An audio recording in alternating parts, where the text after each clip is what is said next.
Cet été, Khloé Kardashian aurait admis sa grossophobie en disant que c'est à cause des médias qu'elle est devenue comme ça. Aujourd'hui, on va analyser ensemble ce qu'a dit Khloé Kardashian. C'est parti.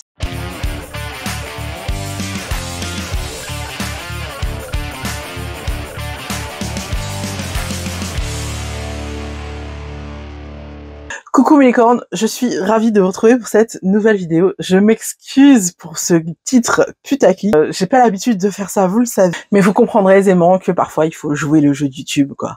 Vous l'avez sûrement entendu cet été dans l'épisode 9 de la 3e saison de The Kardashians, diffusé sur Disney+ en France. Khloé Kardashian aurait admis sa grossophobie devant les caméras et aurait expliqué que c'est à cause des médias qu'elle est devenue comme ça. C'est parce que comme elle était ronde au début de Keeping Up with the Kardashians et qu'on l'appelait la grosse Kardashian, qu'elle est devenue de plus en plus grossophobe. Je ne pouvais pas ne pas réagir à ces propos et je vous propose donc non seulement de vous présenter Khloé Kardashian si vous ne la connaissez pas, de parler de ce qu'elle a dit et enfin on va se demander pourquoi certains anciens gros détestent les gros. Et oui, rien que ça. Donc commençons par l'histoire de Khloé Kardashian.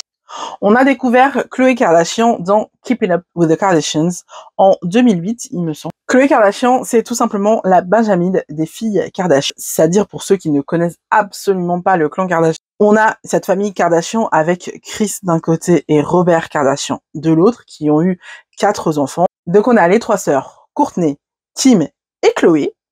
Et enfin, on a le petit dernier qui est Robert. Ensuite, Kris et Robert ont divorcé. Et Kris a rencontré un autre homme du nom de Bruce Jenner et a eu avec cet homme 2 filles, Kendall et Kylie. Du coup, Khloé Kardashian, c'est la Benjamin des filles Kardashian. C'est-à-dire qu'elle est la cadette de Kourtney et de Kim, mais elle est l'aînée de Kylie, Kendall et Robert. C'est hyper compliqué.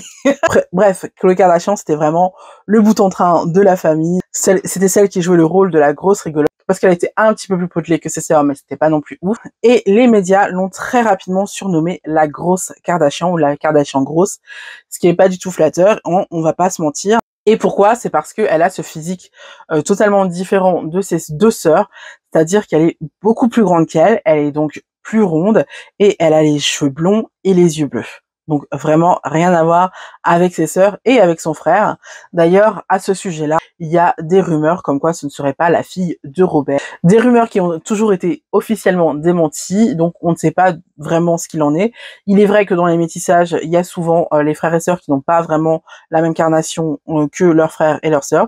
Ça arrive fréquemment, mais en même temps, vraiment, c'est la seule à être vraiment blonde aux yeux bleus alors qu'elle a que des frères et sœurs bruns, les yeux noirs, avec le teint assez typé des Arméniens. Donc voilà, il y a débat. Mais bon, ce n'est pas le sujet aujourd'hui. Aujourd'hui, on est là pour parler de sa dite grossophobie. Du coup, comme je vous le disais, les médias l'ont rapidement surnommée la Kardashian grosse ou la grosse Kardashian, comme vous voulez.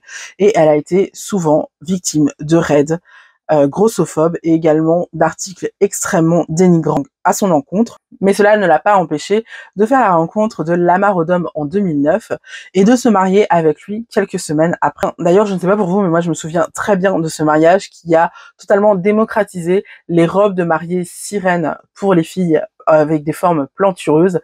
Et je me souviens qu'elle portait une robe Vera Wang sublime, sublimissime, avec une ceinture mauve, c'était magnifique. Et à partir de ce moment-là, je me suis dit, quand je me marierai, je veux une robe sirène. Bref, son mariage était vraiment magnifique. Et à partir de ce mariage, E! Entertainment, qui est la chaîne qui diffusait Keeping Up with the Kardashians, ont proposé à Khloé et Lamar leur propre série. Donc je crois que ça a eu 2 ou 3 saisons. Et la série s'appelait Khloé and Lamar, et c'était pareil, c'était de la télé-réalité. Oui, parce que j'ai oublié de vous dire que Keeping Up with the Kardashians était de la télé-réalité où on suivait le quotidien d'une famille de 6 enfants, donc avec leurs parents. En 2016, après 7 ans de mariage, elle divorce de Lamar à cause de l'addiction de Lamar et de ses nombreuses liaisons extra-conjugales. Suite à ça, Khloé revient dans The Revenge Body après avoir perdu 27 kilos. C'est une émission dans laquelle, en fait, elle poussait d'autres personnes qui ont des problèmes de poids à perdre du poids pour se venger de ce qu'ils ont vécu auparavant. Et c'est une émission dans laquelle elle a souvent été taxée de grossophobe parce qu'elle a eu parfois des réflexions extrêmement violentes envers les candidats qui participent à cette émission. Et donc, je ne sais pas si vous avez eu la news, mais cet été, beaucoup de médias se sont exclamés que Khloé Kardashian avait enfin admis qu'elle était grossophobe et que c'était les médias qui l'avaient rendue comme ça. C'était les médias, les gens, les critiques, la pression qu'elle subissait qui l'ont rendue comme ça. Du coup, vous l'imaginez bien, j'ai bien mis de côté toutes les vidéos que j'ai vues sur le sujet pour pouvoir traiter cette vidéo et pour pouvoir vous expliquer ce qu'il en est. Du coup, je me suis tapé la saison des Kardashians sur Disney+. Comment vous dire que c'était long et que ça racontait pas grand-chose. J'adorais Keeping Up with the Kardashians parce qu'il y avait beaucoup plus d'enjeux que maintenant. Parce que maintenant, comme elles ont la main mise sur toute la production et que c'est elles qui décident ce qu'elles veulent diffuser ou non, bah très clairement, c'est devenu pas très palpitant, hein, parce qu'elles ne veulent plus montrer le côté négatif, elles veulent montrer que des trucs qui les mettent en valeur, et du coup, bah c'est pas forcément super intéressant, je vous l'avoue, j'ai eu vraiment l'impression de perdre mon temps, mais bon, je voulais faire cette vidéo, donc je l'ai fait correctement, et je l'ai fait en ayant vu les images dont on parle. Et concrètement, je vais vous le dire tout de go, à aucun moment Khloé Kardashian ne dit qu'elle est grossophobe. Elle dit juste que les médias et que la pression du public l'ont rendue insecure en anglais, l'ont rendue, voilà, l'ont fait douter en fait en gros de sa confiance en elle, quoi. Du coup, bon, concrètement, je trouve que les médias se sont un peu emballés pour rien, hein, parce qu'elle n'a jamais dit qu'elle était grossophobe, mais on va faire comme si elle avait dit qu'elle était grossophobe. Je pense qu'elle n'est pas encore prête à admettre qu'elle est grossophobe. Même si clairement, dans ce même épisode, elle a des propos sur elle-même à l'époque où elle était plus ronde, qui sont extrêmement grossophobes pour le coup, parce que elle dit qu'elle est horrible, qu'on dirait qu'elle porte une combinaison, que c'est pas beau, que c'est moche, que elle se reconnaît pas, que, enfin, elle est vraiment dans le rejet de cette image d'elle avant. Et donc, quand on additionne cette réaction à quand elle se voit, quand elle était plus ronde, et aux propos qu'elle a pu avoir dans cette émission The Revenge Boy, émission qui a été rapidement déprogrammée justement en raison de ses propos grossophobes, on ne peut que constater le fait qu'effectivement elle est grossophobe, et justement on a une explication de cette grossophobie, c'est parce que elle a subi elle-même de la grossophobie qu'elle a intégrée et que du coup maintenant elle est devenue grossophobe. Du coup, ça nous emmène à la deuxième partie de cette vidéo que j'avais vraiment envie de traiter. Je pense que en fait, cette vidéo est vraiment un prétexte pour parler du comportement de certaines personnes qui ont été gros avant et qui ont une attitude de total rejet envers les gros après. Malgré le fait qu'ils savent pertinemment la violence dont ils sont victimes puisqu'ils l'ont vécu avant et qu'ils sachent parce qu'ils l'ont vécu à quel point c'est difficile de ne plus être gros quand on l'a été. Donc pourquoi certains anciens gros sont grossophobes? Et j'ai bien dit certains, parce que c'est pas le cas de tout le monde. C'est une question hyper importante parce que je me suis rendu compte que parmi les personnes les plus véhémentes que j'avais dans les commentaires ou que je pouvais rencontrer, les personnes les plus violentes envers les gros, c'est vraiment les anciens gros. On a un trio de styles de personnes. On va avoir les mecs en général machos, hein, les misogynes. On va avoir les femmes qui luttent pour rester minces et qui font des régimes en veux-tu, en voilà, et qui vraiment souffrent clairement, mais même si elles veulent pas l'admettre, elles souffrent vraiment de chercher à rester minces. Et enfin, on a les anciens gros. Je crois que c'est les trois types de personnes qui sont les plus violentes envers les gros. Et je pense que ces trois profils-là sont vraiment les grossophobes les plus assumés. Et aujourd'hui, j'avais envie de répondre à la question, pourquoi d'anciens gros qui connaissent, qui savent ce que c'est que d'être gros, se permettent à leur tour d'être grossophobes. La première raison à ça, c'est la plus évidente, hein, vous allez voir, c'est pas très compliqué. Bah, déjà, premièrement, on est tous plus ou moins grossophobes, en fait.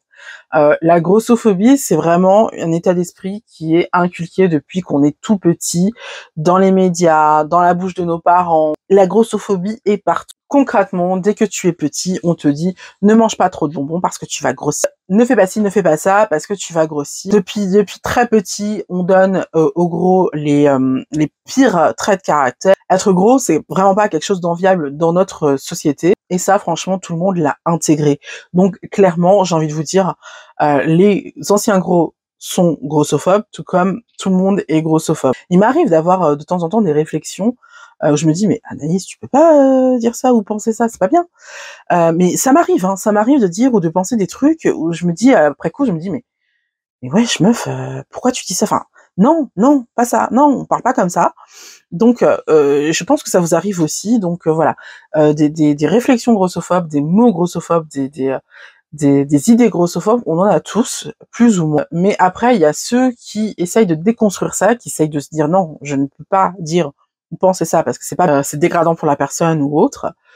Et puis il y a ceux qui sont totalement décomplexés et qui assument totalement le fait de penser ou de dire ce genre de choses, ou qui de toute façon ne cherchent pas à déconstruire ce qu'ils pensent. Ensuite, la deuxième raison pour laquelle certains anciens gros sont grossophobes, c'est tout simplement, comme on le voit dans les images du 9e épisode de la saison 3 des Kardashians, le rejet de leur ancien eux. Ils ont été tellement dénigrés et tellement attaqués avec une telle violence qu'ils ont besoin totalement de se dissocier de la personne qu'ils étaient avant. Et beaucoup ont vraiment besoin de prendre du recul et en fait, ils ont besoin de se dissocier de vous qui êtes gros. Eux, ils ne sont pas gros, ils ne sont plus gros, ce n'est plus eux. Ils n'ont plus à être victimes de cette violence. Donc c'est vraiment un moyen vraiment d'éviter la violence dont ils ont été victimes.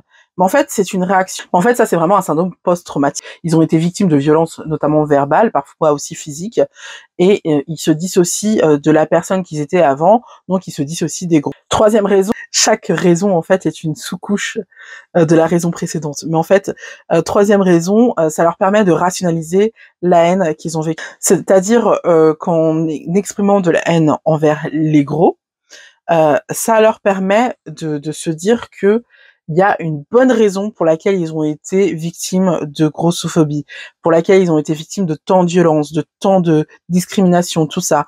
Ça leur permet vraiment de rationaliser les choses et de se dire que tout est à sa place et que maintenant qu'ils sont minces, ils peuvent faire comme les autres, c'est-à-dire s'en prendre au gros, et qu'il y a un certain ordre des choses qui est rétabli là-dedans. Ensuite, entre être bienveillant envers les gros et admettre la difficulté à perdre du poids quand on est obèse, c'est à quelque sorte accepter le fait que peut-être, ils ne resteront pas minces toujours. Que peut-être, cette période où ils sont minces aujourd'hui, en fait, ça va pas durer. Et du coup, vous l'aurez compris, en fait, cette grossophobie, c'est l'expression d'une peur de redevenir gros. Une peur de redevenir victime de toute la violence dont sont victimes les gros. Donc ça, c'est quelque chose qu'ils refusent de vivre. Donc, pour exorciser cette peur, ils s'en prennent aux gros. La sixième des raisons pour laquelle beaucoup d'anciens gros sont grossophobes, c'est qu'ils ont besoin de se différencier du gros dégoûtant et fainéant. Ils ont besoin de se dire que eux, ils sont différents parce qu'ils sont sortis de cet état et que ils méritent une médaille, nanani nanana, et que les autres, c'est les gros dégueulasses et ils se trouvent des excuses et ainsi de suite. Et enfin, la septième raison pour laquelle certains anciens gros sont extrêmement grossophobes, c'est parce que ils ne comprennent pas ou ils ne veulent pas comprendre que tout le monde ne peut pas arriver à ce qu'ils ont fait. Ils sont dans le rejet de se dire, ça a été tellement difficile pour eux d'en arriver là où ils en sont, qu'ils ne peuvent pas accepter le fait que pour d'autres personnes, c'est tellement difficile que c'est pas possible. Quelque part, ils ont été privilégiés par rapport à d'autres personnes. Parce que, quand tu as été obèse et que tu veux perdre du poids, en général, tu fais appel à des coachs. En fait, beaucoup de gros n'ont pas assez d'argent pour faire appel à des coachs. Tu fais beaucoup de sport. Comme je vous l'ai expliqué dans beaucoup de vidéos ces derniers temps, faire du sport dans de bonnes conditions, pour être en sécurité, ça demande un certain budget. Parce qu'il faut payer une salle de sport ou autre. Bref, beaucoup n'acceptent pas les freins que certains gros ont à perdre du poids et considèrent que ce sont des excuses. Mais ne pas avoir d'argent, c'est pas une excuse. T'as pas d'argent, t'as pas d'argent. C'est tout. Tu peux pas l'inventer, en fait. Et je pense que beaucoup de personnes ne comprennent pas ce que ça veut dire que de ne pas avoir d'argent. Vraiment. Quand je fais mes vidéos sur le sujet de la pauvreté quand on est gros, certaines personnes me disent oui, ils ont qu'à, ils me donnent des réponses aux freins que je leur présente qui coûte de l'argent. Mais non, mais il n'y a pas d'argent. Donc voilà, certaines personnes sont vraiment dans le déni que pour perdre du poids, en fait, il faut se le permettre financièrement. Et je ne parle que du côté financier, parce qu'il y a d'autres personnes qui prennent du poids avec des médicaments. Comment vous voulez qu'ils perdent du poids, en fait? S'ils veulent perdre du poids, en fait, ils arrêtent leur traitement et ils meurent, ou alors ils sont en très très mauvaise santé. Bref, je crois que beaucoup d'anciens gros sont dans le déni de ces freins-là, parce que ça enlèverait à leur prouesse, ça enlèverait à leur mérite. Et donc, vous le comprendrez aisément, en fait, si certains anciens gros sont grossophobes, c'est tout simplement parce que ils ont guéri leur corps, ils n'ont pas guéri leur tête. Effectivement, je le dis souvent, c'est pas parce qu'on est gros qu'on mange de manière irraisonnée, et c'est pas parce qu'on est gros qu'on s'empiffre tout le temps. Mais comme beaucoup de personnes, certaines personnes obèses ont tendance à se réfugier dans la nourriture quand ça ne va pas. Comme beaucoup de personnes grosses ou minces. On va arrêter ça. Il y a plein de gens qui sont minces qui le font aussi, mais ils ont une autre constitution, ce qui fait qu'ils ne prennent pas de poids. Et que leur corps arrive à réguler ces périodes où ils sont pas forcément au top. Les gros ont tendance à stocker plus facilement, donc quand ils ont ces périodes-là où ils ont besoin de se réfugier dans la nourriture, ils vont plus grossir que certains minces. Mais en fait, quand on est gros, on a tous été victimes de traumas. Donc tu vas perdre du poids, oui, tu vas guérir ton corps, oui, mais ton esprit, il va toujours être traumatisé. Et donc, on va vivre un syndrome post-traumatique, pour ceux qui l'ont mal vécu, qui va se traduire de façon différente. Il y a certaines personnes qui sont solitaires parce que du coup, ils se méfient des gens. Et il y a d'autres personnes qui deviennent très critiques envers les gros parce que ils ont ce besoin de se différencier, ils ont ce besoin de rationaliser les violences verbales ou physiques dont ils ont été l'objet. Maintenant qu'on a parlé de la grossophobie de certains anciens obèses, je vous propose de se demander si Khloé Kardashian est bien grossophobe à cause des médias. Enfin, comme vous l'aurez compris, hein, ce sont des propos un peu déformés, c'est les médias qui ont traduit ça. Est-ce que malgré le fait que, clairement, Khloé Kardashian est grossophobe, est-ce qu'il faut y voir ici l'impact des médias? Déjà, ce que je voudrais dire en tout premier lieu, c'est que le cas Khloé Kardashian nous montre bien que la grossophobie de la société a vraiment un énorme impact sur son image de soi et sur son amour de soi, et que ça peut détruire des gens.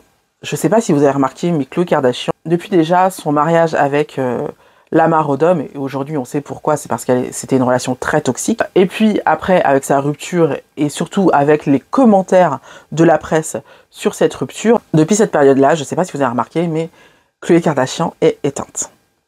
Khloé Kardashian, c'était quelqu'un qui était plein de vie, c'était quelqu'un qui était plein d'amour, c'était quelqu'un d'hyper spontané. D'ailleurs, c'était ma Kardashian préférée. Jusqu'à son délire Revenge Body, c'était vraiment ma Kardashian préférée. Et clairement, cette épreuve-là l'a détruite. Et donc, c'est bien le signe que être mince ne fait pas le bonheur, être mince ne fait pas le bien-être. Elle est mince alors qu'elle a été grosse, et pourtant, elle reste extrêmement complexée, pour un oui ou pour un non. Elle a fait refaire pas mal de choses. Et en plus, on voit qu'elle n'est pas mieux dans sa peau. Bien au contraire, on voit qu'elle est mal dans sa peau, qu'elle est triste, qu'elle est éteinte. Je la reconnais plus. Je ne la reconnais plus. Alors oui, il y a des années qui se sont passées, et peut-être qu'elle a pris en maturité, mais je la trouve éteinte. Vraiment. C'est le mot que j'ai envie de prononcer quand je parle d'elle, éteinte. Et en ce qui concerne le fait que ce soit oui ou non les médias qui ont fait d'elle quelqu'un de grossophobe, je ne pense pas. Je pense que la famille Kardashian dans son ensemble est assez grossophobe. J'en veux pour preuve le fait que Robert Kardashian, qui est le petit frère de Khloé du coup, qui a grossi ces derniers temps parce qu'il a fait pas mal de dépression, refuse de faire les shows, de faire les émissions. Et je pense qu'une des raisons pour lesquelles il refuse de faire les émissions, c'est parce qu'il a pris du poids. Il sait effectivement que la presse va être assassine par rapport à sa prise de poids, que ça va être un sujet pour beaucoup de fans, pour beaucoup de commentaires, tout ça, tout ça. Et j'entends le fait que la pression soit difficile, et j'entends le fait qu'il ne veut pas être sur les projecteurs pour ça. Mais ça fait quand même plusieurs membres de la famille Kardashian qui souffrent énormément de la grossophobie sociétale. Et on a entendu pas mal de propos grossophobes dans les émissions Keeping Up with the Kardashians et The Kardashians, pour savoir que toute la famille a des tendances à la grossophobie, que ce soit Courtney, que ce soit Kim, que ce soit Chloé, que ce soit les petites Kylie et Kendall, et que ce soit aussi les compagnons ou les ex-compagnons de ces filles-là. Il y a Chris aussi des fois qui a eu des propos grossophobes, donc pardonnez-moi, mais très clairement, cette famille a des idées grossophobes. Et je pense sincèrement que quand tu viens d'une famille qui n'est pas grossophobe et qui voit ta beauté malgré ton poids, en fait, la gestion des critiques par rapport à ton physique va être beaucoup moins compliquée. Quand tu baignes de la bienveillance par rapport à ton physique toute ta vie, quand une fois adulte, les gens critiquent ton physique, tu trouves ça juste absurde en fait. Peut-être que le nombre en fait de commentaires et le nombre de